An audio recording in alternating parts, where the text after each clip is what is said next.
వంకాయ రైస్ని ఎలా చేయాలో చూద్దాము. పేరుకే వంకాయ రైస్, కానీ ఈ రైస్ని చేసిన రోజైతే నాకు కూడా మిగల్చకుండా ప్లేట్ మొత్తం ఖాళీ చేశారండి. టేస్ట్ అయితే అంత అద్భుతంగా వచ్చింది. ఇంత ఎమ్మీ అండ్ టేస్టీ రైస్ని లేట్ చేయకుండా స్టార్ట్ చేసేద్దాం పదండి. ముందుగా ఒక 200 గ్రాముల వరకు బియ్యాన్ని తీసుకొని 1-2 సార్లు శుభ్రంగా కడిగి ఇలా పొడి పొడిలాడుతూ ఉడికించుకోవాలి.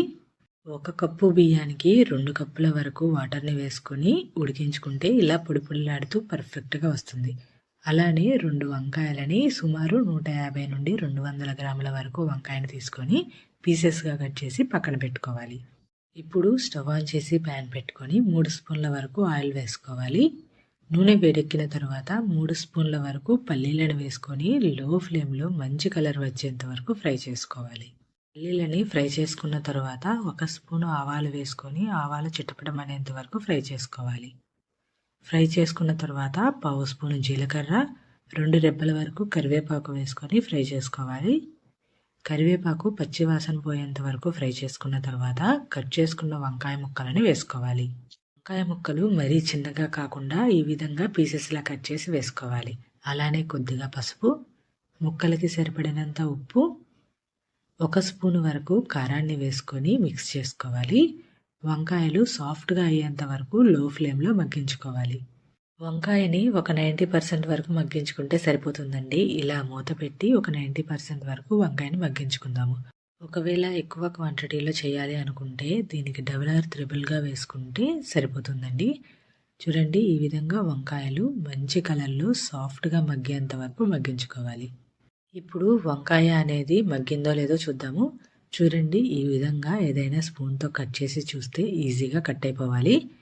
ఇలా కట్ అయితే వంకాయ మగ్గిపోయినట్టే. ఇప్పుడు ఇలా మగ్గిన వంకాయలోకి 2 స్పూన్ల వరకు సాంబార్ పొడిని వేసుకుందాము. ఇలా వంకాయలోకి ఈ విధంగా ఒక్కసారి సాంబార్ పొడిని వేసి ట్రై చేయండి. రుచి అయితే చాలా బాగా వచ్చింది. అలానే 1 స్పూను వరకు ఎండు కొబ్బరి పొడిని వేసుకోవాలి. నేను ఇక్కడ ఎండు కొబ్బరిని తురిమి వేసుకున్నానండి. అలానే ఒక చిన్న ఉల్లిపాయని ఈ విధంగా పీసెస్గా కట్ చేసి వేసుకోవాలి. ఇప్పుడు ఒకసారి అంతా మిక్స్ చేసుకొని ఉడికించుకున్న రైస్ని వేసుకోవాలి. ఫ్లేమ్ని లో ఫ్లేమ్లోకి సెట్ చేసుకొని రైస్ని వేసుకున్న తర్వాత ఒకసారి మిక్స్ చేసుకోవాలి. ఇలా రైస్ని వేసుకునేటప్పుడు ఫ్లేమ్ని హై ఫ్లేమ్లో పెడితే మసాలా అంతా అంటుకుపోతుందండి. సో ఫ్లేమ్ని లో ఫ్లేమ్లోకి సెట్ చేసుకొని రైస్ని వేసుకున్న తర్వాత ఒకసారి అంతా మిక్స్ చేసుకోవాలి. మసాలా అంతా రైస్కి పట్టేలాగా మిక్స్ చేసుకున్న తర్వాత ఫ్లేమ్ని లో ఫ్లేమ్లోకి సెట్ చేసుకొని 1-2 నిమిషాలు మసాలా అంతా రైస్కి పట్టేలాగా మగ్గించుకోవాలి.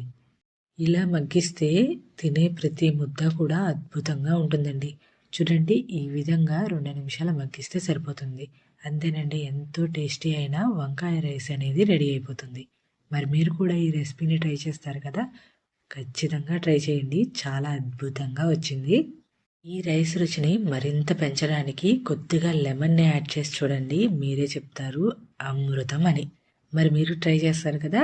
ట్రై చేసి హ్యాపీగా ఎంజాయ్ చేయండి. మరి రెసిపీ నచ్చితే ఛానల్ని సబ్స్క్రైబ్ చేయండి.